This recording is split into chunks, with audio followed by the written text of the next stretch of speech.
Beans గడ్డలు, మోరం గడ్డలు అని కూడా అంటారు.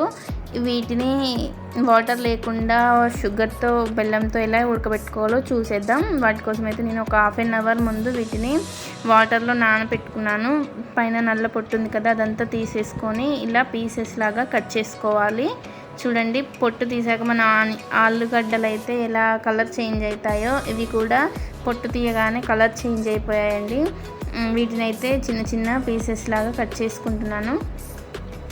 ఇప్పుడు ఇవైతే వాటర్ లేకుండా నేను బెల్లంతో ఉడకపెడుతున్నాను. షుగర్ కూడా యూజ్ చేయొచ్చు, కానీ బెల్లంతో ఉడకపెడితే బాగుంటాయి. చూడండి, ఇలా అయితే కలర్లో వచ్చాయి. ఇప్పుడు వీటిని కొంచెం హాట్ వాటర్, అంటే బాగా మసిన వాటర్లో తీసుకొని ఒక 2 మినిట్స్, అంటే కొంచెం కలర్ పోయేంత వరకు కడిగేసుకోండి. వీటిని ఇలా కడిగేసినాక ఒక బౌల్ మందం ఉన్న గిన్నె తీసుకొని దాంట్లోకి ఈ వాటర్ అన్నీ తీసేసుకొని ఈ ముక్కల్ని ఆ బౌల్లో వేసేసుకోవాలి. చూడండి, అడుగు మందం ఉన్న గిన్నె తీసుకోండి. ఇలా వేసుకొని గ్యాస్ అనేది సిమ్లో పెట్టుకొని ఉడికించుకోవాలి. హైలో పెట్టకూడదు, చిన్నగా పెట్టుకొని మూత పెట్టేసుకొని ఒక 5 మినిట్స్ వరకు ఉంచాలి. అలా ఉంచిన తర్వాత ఇవి కొంచెం ఉడికినట్టు వచ్చాయి కదా, ఇప్పుడు దీంట్లోకి ఒక 2 టేబుల్ స్పూన్స్ అంతా ఆయిల్ వేసుకోండి. ఆయిల్ వేసుకున్నాక దాంట్లోకి బెల్లం, అంటే స్వీట్ని బట్టి బెల్లం వేసుకోండి. నేనైతే కొన్ని ఉన్నాయి కాబట్టి 2 టేబుల్ స్పూన్స్ వేసుకున్నాను. కొన్ని ఎక్కువ అయితే కొంచెం ఎక్కువ బెల్లం వేసుకొని ఓన్లీ సిమ్లోనే పెట్టి ఉడికించుకోవాలి. ఇలా కలుపుతూ మూత పెట్టేసుకొని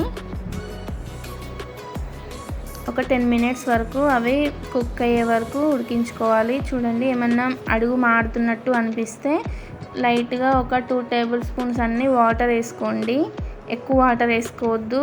ఏమైనా మాడుతుంది అనుకుంటేనే వాటర్ వేసుకోండి, లేకుంటే అవసరం లేదు. చూడండి, ఇప్పుడైతే ఉడికిపోయాయి. చూడండి, మనం వేసిన 2 టేబుల్ స్పూన్స్ వాటర్ కూడా మొత్తం పీల్ చేసుకొని ఇవనేది దగ్గరికి అయిపోయాయి. ఇవి కూడా ఉడికిపోయాయి.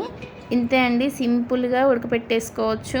ఎలాంటి వాటర్ వేసుకోకుండా స్వీట్నెస్ అలాగే ఉంటుంది. బెల్లం అనేది, మనం వేసిన బెల్లం అనేది ఈ పీసెస్కి పట్టి చాలా స్వీట్గా ఉంటాయి, చాలా బాగుంటాయి.